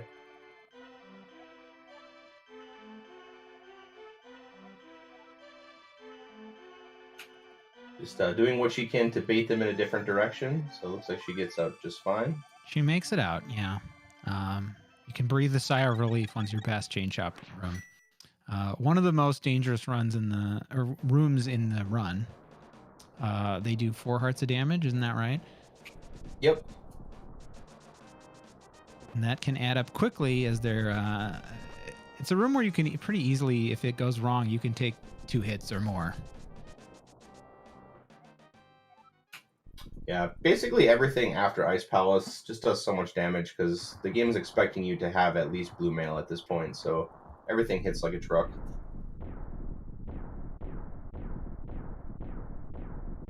Yeah, and one of the big reasons that we don't get blue mail is we never get the big key in Ice Palace with that bomb jump. In much older routes before the bomb jump, they used to actually get blue mail because it wasn't a huge time loss. Interesting.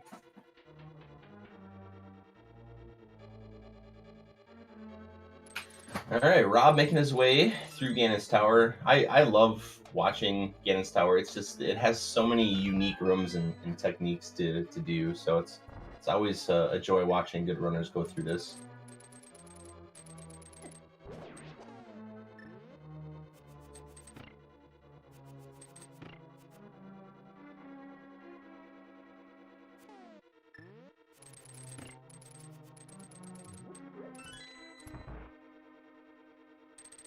And Ganon's Tower is just, it's designed to kind of test all of the stuff that we've learned throughout the game, use almost all of the items. You know, we've already used the hook shot, the boomerang, the hammer, and we're just a minute into this dungeon.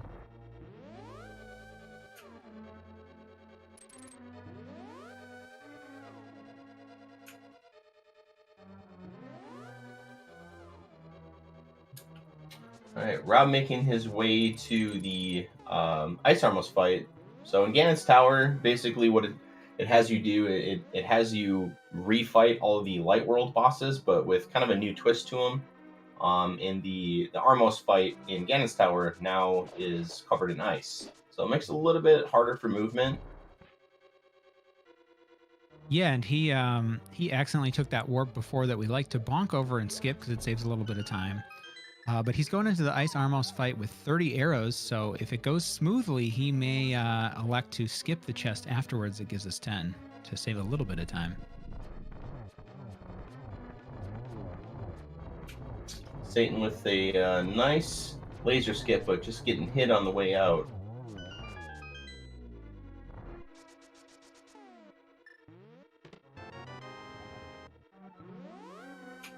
Yeah, just like you said, Rob skipping the extra 10 arrow chest. And he took a hit somewhere, so he's not going to have beams. Not too big of a deal. All right, Satan coming up in the Trinex fight. Her fight's going to be a little different. She's going to fight Trinex from the front. She does have the gold sword, so it only takes 3 slashes. And in NMG, you don't see a lot of people with the gold sword going in from behind. My understanding is you can actually zero cycle Trinex where his big head won't come out at all. But it's also just, it's not as dangerous because the gold sword can kill them faster. Whereas when you're using the tempered sword, you do get a chance of that ice coming out if you're not totally fast on the front side. Yeah, for sure. And Satan cleaning up the Trinex fight very well, while Rob is getting ready to enter the gauntlet. Yeah, and that is a series of 5 rooms where you have to kill all the enemies for the door to open, and it's very RNG heavy. Some rooms are worse than others. Yeah, one day the developers all just sat at a table together and they're like, let's just put everything that we can in these 5 rooms.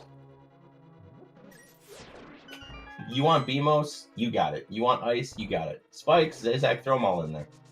Yeah, and just put them on a conveyor belt.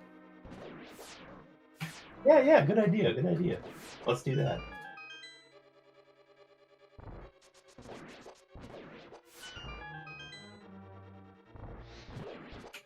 But it looks like a very smooth gauntlet for Rob. Little trouble exiting it, but that's okay. Still doing pretty good on health.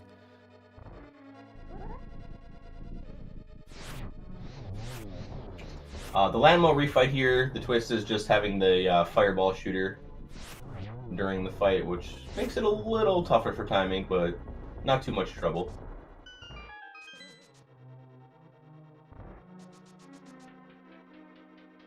So Satan entering Ganes Tower over here on this side, on the right.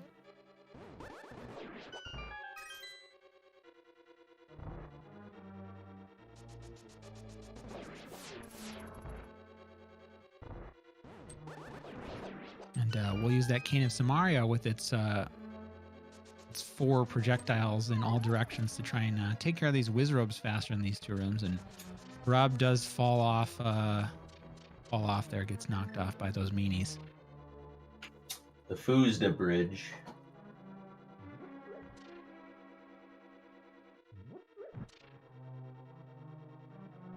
And he'll play it safe with the fire bar, just taking the long way around a couple times.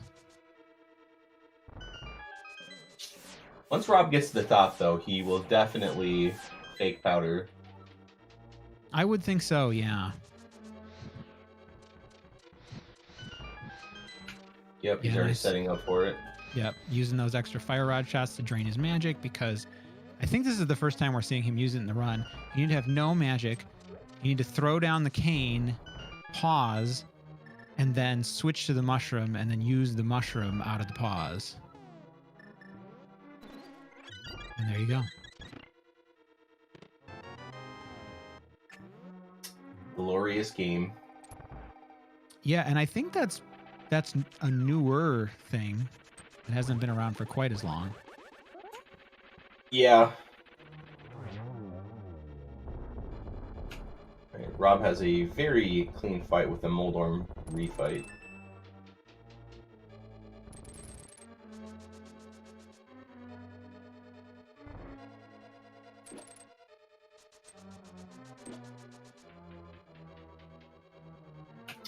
Making his way to the hardest boss of the run, in my opinion, egging him to the Geometry Wizard. Yeah, this one can be tough. You have to hit him 6 times just like before, but he has these clones now. He shoots blue balls, potentially the real one can, on the second and third cycles, and then repeating every set of cycles, of which there are 4. And you have to reflect all these into them and not get hit by the blue balls to, knock you out of doing it, and know all the angles in which to make them hit. But he takes care of it pretty quickly there. And Satan had a little bit of trouble in the Ice Armos room, so I'm not sure how her Ganon bats are going to be affected by that.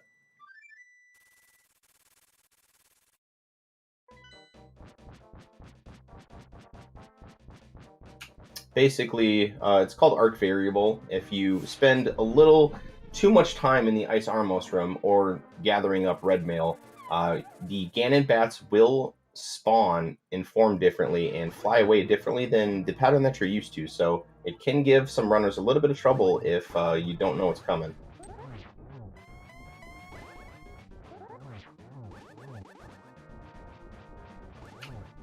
Looks like Rob missed the double spin there, starting out on phase 2 of Ganon. See if he can clean it up. Oh, and he's taking a couple bad hits there. Nah, I don't think he got through it. Nope. So he's got to do an additional phase here, phase 2. And he's down to 2 hearts, so any hit now can kill him in this fight.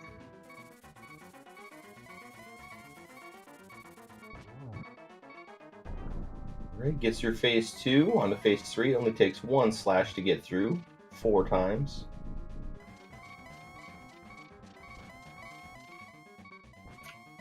Looks like Satan electing to get Josh Fairies.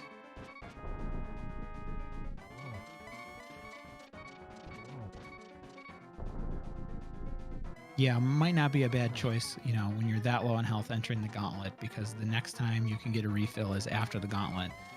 And that's a big place where you don't know what's going to happen. It's so RNG filled. Yeah. Rob getting the blue Ganon on the free spin, but luckily avoiding that and getting the torch glitch, which is very nice because it saves the consumption of magic and allows you to get triple spin hits, because Rob will be doing the silverless Ganon. Basically, once he lands from his spawn, shoots out a bat, he has some blinking frames where you are allowed to spin and damage him, which allows us to kill Ganon without the silver arrows. Yeah, and I know that he did miss torch glitch on another one of his races, so, I mean, getting the blue Ganon, you don't want it. You don't want to not have those free hit or two, but it's safer to get the torch glitch, especially in a race. Yeah, he does have a pretty good Ganon, though. His gold is a 151, which is, I feel like that's pretty good for a runner of his level.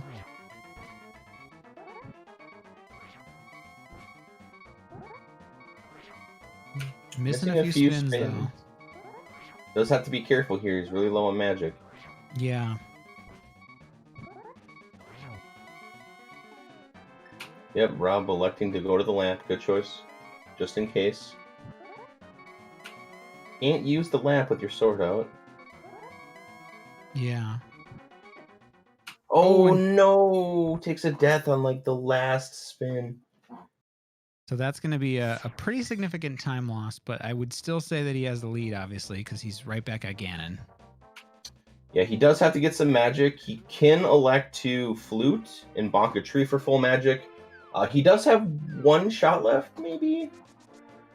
So a different way to get magic here is you can ice rod an enemy and then hammer it to get a magic drop. Oh, if you have enough magic for the ice rod. Yeah, so he had enough until he used that extra lamp, but he will need to probably flute to 4 and bonk the tree to get full magic.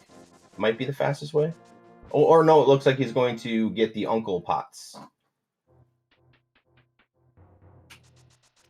He may have to farm these pots a few times, or he may just elect to use the ice rod at this point, which it looks like he's going to do. And there's the full magic drop. Nicely done. It looks like Satan got through the gauntlet pretty well, making her way toward the end of Ganon's Tower. Yeah, so this race is definitely not over yet. Oh, did Satan go for hover? Hello? I think she's just messing around. I wonder if she actually knows how close this race is and that it's still possible for her to win if Rob doesn't clutch this out first try. I definitely probably would have killed Moldorm in this instance, but she may not be watching Restream, so she may think might be over at this point with, you know, some of the deaths and mistakes that she's had. Okay, Rob dropping back in for a second try Ganon, while Satan is making her way to Aghanim 2 fight.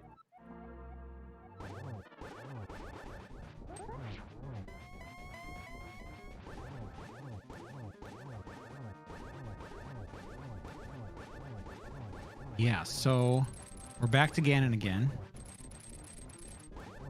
Looks like a much cleaner 1-1 this time around. Yep, full health, and once you're past the first two phases, it's not free, but it's a lot less dangerous. Certainly, I wouldn't be too worried with full health after this stage, but anything could happen. Looks like Satan's Aghanim 2 is going pretty well. And Satan potentially has a faster Ganon if everything goes smoothly, because she does have the gold sword.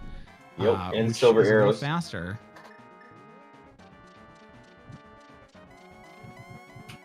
All right, Rob getting the torch glitch once again, and off to phase 4 spins.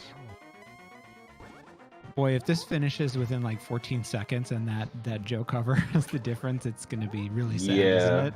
For sure. Rob still definitely has a lead, though.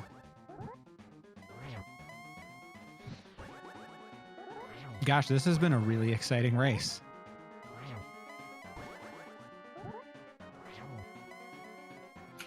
Yeah, Satan's Ganon would be a little easier for her because she has got the gold sword, so it does twice the amount of damage. And Rob gets the victory over here unless he falls off between now and the Triforce room. Oh, Satan taking death. Oh, she does have a fairy. And Rob crossing into the Triforce room. GG to Rob. Yes, GG to Rob. 140 flats. 139.59 by his split timer, but very close to that 140 flat.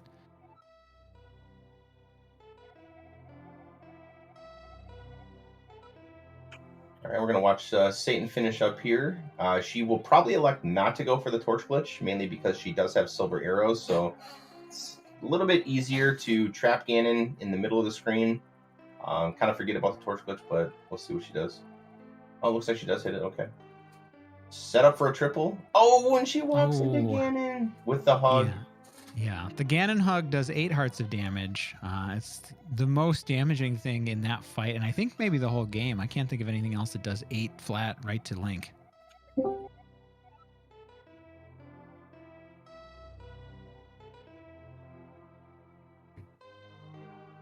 It looks like Rob has joined us here. We can get to some of the post interview here stuff. Let's just watch Satan finish up here quickly.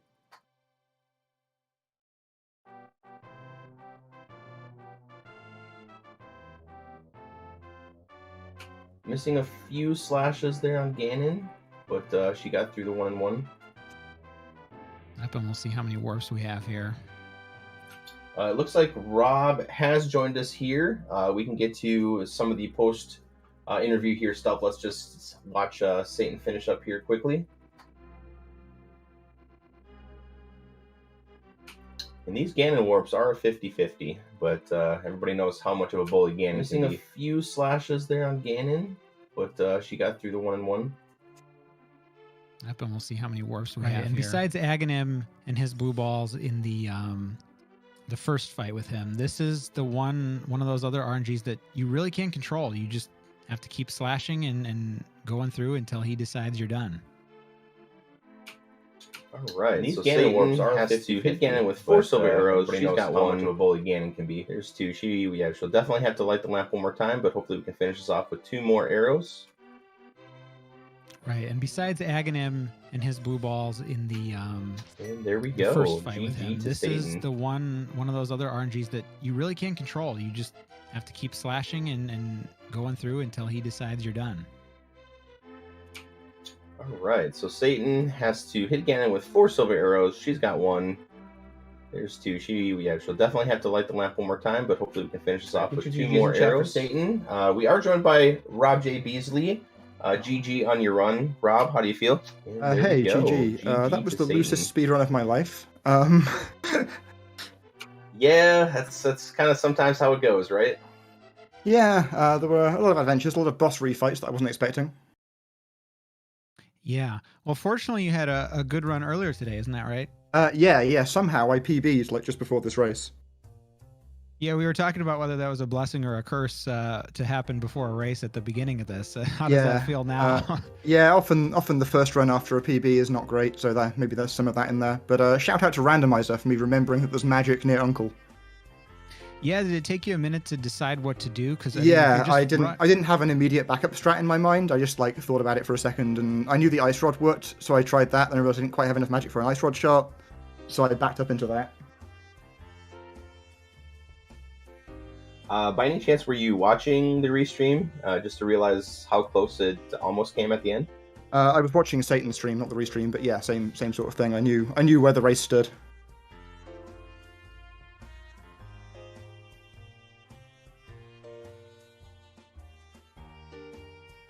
Yeah, I'm not sure if we're gonna get Satan for an interview or not, but definitely GG's to her. It looks like Rob is going to be moving on into the next bracket game. I can take a quick look. Yeah, that was a very exciting race with a lot of lead changes throughout. So it looks like, Rob, your next game will be against Verts, if I'm not mistaken. Okay, I will need to play a little bit better in that one, I expect. Yeah, you two are very close, because it looks like you're the 56 seed and Verts is the 54, so that should be a pretty close matchup as well. Yeah, I think there were like 2 seconds between our PBs until my PB earlier today, so it's pretty tight. Awesome. Is there anything else that you wanted to say about your run, or any other additional comments, or anything from Blue? I think I pretty much covered it. Thanks to ZeldaSpeedRuns and you guys for commentating, as always. Yeah, and thanks for giving us an exciting race. Thanks, Fricker, for jumping in at the last second to join me on comms, so I didn't have to just talk myself the whole time. Yeah, it was definitely a pleasure. Thank you for doing the comms with me, Blue. All right. Thank you, everybody. Thank you to our commentators. Thank you to our runners. Coming up on ZeldaSpeedRuns today, that's actually it for the night. Tomorrow, Thursday at 1 p.m., we have a Zelda 2 Max Rando match between Chromaticalism and Top Life. We also have a couple Link to the Past NMG Tournament matches. We have Ninban versus Rems at 8 p.m. Eastern, and Brewers Fan JP versus Green Linen Shirt at 9 p.m. Eastern. And at 8 p.m. Eastern, we have a Twilight Princess 80% tournament match between Delighted and KM Keaton. So, plenty of stuff on the schedule for tomorrow. Hope you all find something you want to watch. And with that, we're going to call it here. Thank you, everyone, for watching. Hope you had a great time and have a fantastic rest of your night. Bye!